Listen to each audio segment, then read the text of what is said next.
Assalomu alaykum hammaga. Xo'p, Andijon shahridagi temir yo'l vokzal binosini isish chizimlarini qilib berdik. Bu yerda mana elektrosikatorlarimizdan 5 ta qo'yildi. Har biri 26 kilovatdan. Xudo xolasa mana bir sutkada kerakli gradusga olib chiqdi. Binoyimiz 2000 kvadratdan oshiqroq. 2 etajli zdaniya. Bu yerda eski sistemasi bo'lgan. Avvalda biz ularni olib tashladik, hammasini kesib chiqarib yubordik, hamma yo'qni kesib olib, yig'ishtirib, shuning uchun orqalarida mana izlar, svarkan izlari, eskilarini olib, orqadagi qoralar ham avvalgi katta yo'llardan qolib ketgan. 4 ta elektrosikator yo'li bo'lgan. Bitta kuyov urgan, sababi zashtalar qo'yilmagan. Biz mana har biriga miyasiga alohidadan relay напряжение qo'ydik. Stabilizator plata uchun, relay напряжение tent uchun adden qo'yib chiqdik. Sababi bu yerda tok kech paytga borib endi vokzalligini hisobga olasizlar, 250 bo'lib ketadi ekan. Shuning uchun miyasiga alohidadan stabilizator qo'yib qo'ydik. Kuyib qolmasligi uchun. Bittasi kuygan taqdirda ham qolganlari ishlab turaveradi. Stabilizatorni yangilab qo'ysa, yana ishlaveradi xudo xolasa. Mana shu holatda qilingan. Gidrostrelkalari o'zi avval bor ekan. Faqat kichkina bo'lgan, mana bu kichkina yarim metrlik gidrostrelka bo'lgan. Biz uni kattaytirib, perdelka qildirdik-da. Xo'p, nasoslarimizni razmerini kichaytirib, sonini ko'paytirdik. Bu yerda butun binoda 2 dona nasosga urgan. Shuning uchun qayergadir yaxshi yetib bormay, qayerlardir yaxshi isimay qolgan. Sababi через trani qilib olib o'tib ketavergan. Biz binodan uzunasiga adden tortib keldik.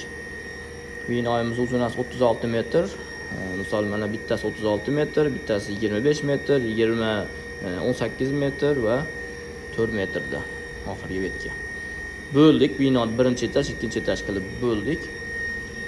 Xudo xolasa mana endi effekt berishni boshladi inshaalloh. 65-70 obratga qaytishni boshladi.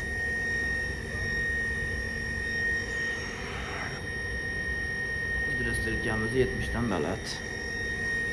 Mana shu holatda qilingan. Filtrlar qo'yib berdik. Binoda suv hajmi kattaligi uchun, o'zi rasxodga ham, zapravka uchun ham 30 tonnalik filtr qo'yib berdik.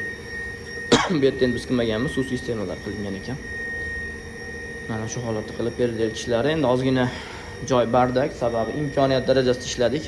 Shuning uchun haligi negativlar bo'lmasin, kafil qo'yamabsiz, mayli to'g'irlamabsiz. Bular endi bizning ishimiz emas. Biz srochniy holatda shuni isitib berishimiz kerak edi. Kattalarimiz mana 80 ga chiqib dam olib ishlayapti. 80, 79, 80. Bu ham 80 ga chiqdi. 80 ga chiqqandan keyin обязательно o'chadi, dam oladi. Mana shu holatda qilindi ishlarimiz. Rashidniy baklarimiz 250 talik rashidniy bakimiz. Har biriga obratga uchun alohidadan deshlamator qo'yib chiqdik. Sababi eski bino, bu issiqlik manbayiga ham ulangan, ichida temir qurumlar ko'p bo'ladi. Ham gidrostrelka temirdan yasalgan. Shularni ushlab qolishligi uchun har biriga deshlamator qo'ydik alohidadan. Bitta obratga qo'ysak, qarasak, sirkulyatsiya buziladi ekan. Shuning uchun adden o'ziga qo'ydik. Va qo'shimcha obratga nasos qo'yib qo'ydik. Sababi bularni o'zining nasosi, ichidagi nasosi kichkinalik qildi. Bu 432 ga 8 nasosga qarshilik qila olmadi. Nasos tozaltirib ham qilsa bo'lardi deydiganlarga bu joyimiz 2500 kvadrat. Shuni ham hisobga olib qo'yasizlar. Har bitta nasosga 500 kvadrat to'g'ri kelyapti. Mana shu holatda kattalarimiz mana dam olish rejimida.